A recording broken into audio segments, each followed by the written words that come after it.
Alright guys, how's it going? Welcome to my video. Alright guys, I'm going to give you guys a quick fix to this problem that occurs on older vehicles, that if you guys still use the key to unlock your door, and there's a lot of vehicles out there, older vehicles out there where you actually need this, you'll put the key in and it's gonna be seized.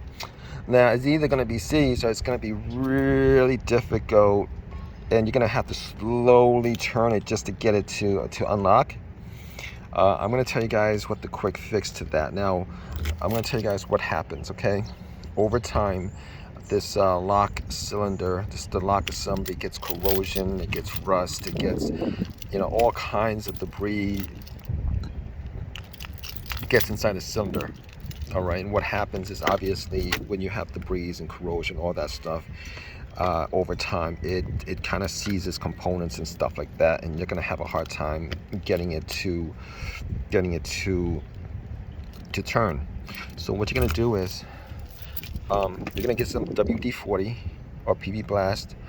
You're gonna spray along the key.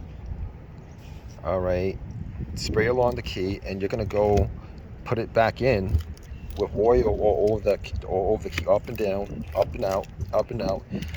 And then you're gonna slowly work it back and forth, back and forth, back and forth, back and forth. All right, and then you're gonna do it a couple of times. Put it back in, back and forth, back and forth, back and forth. And at some point, it's gonna loosen the components up where you can actually turn the key without a problem. All right, this works about 99% of the time. If you guys have a lock with a real issue where it's broken, some component of it is broken off, which does happen, that does happen. You're probably gonna have to get the lock assembly replaced.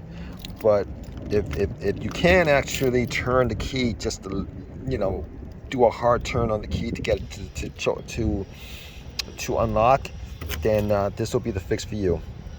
But if you guys have any of your own personal questions on this, any of your own personal experiences with this, definitely leave a comment in the comment section. Please subscribe, please give me a thumbs up, all that good stuff. Right guys, take care.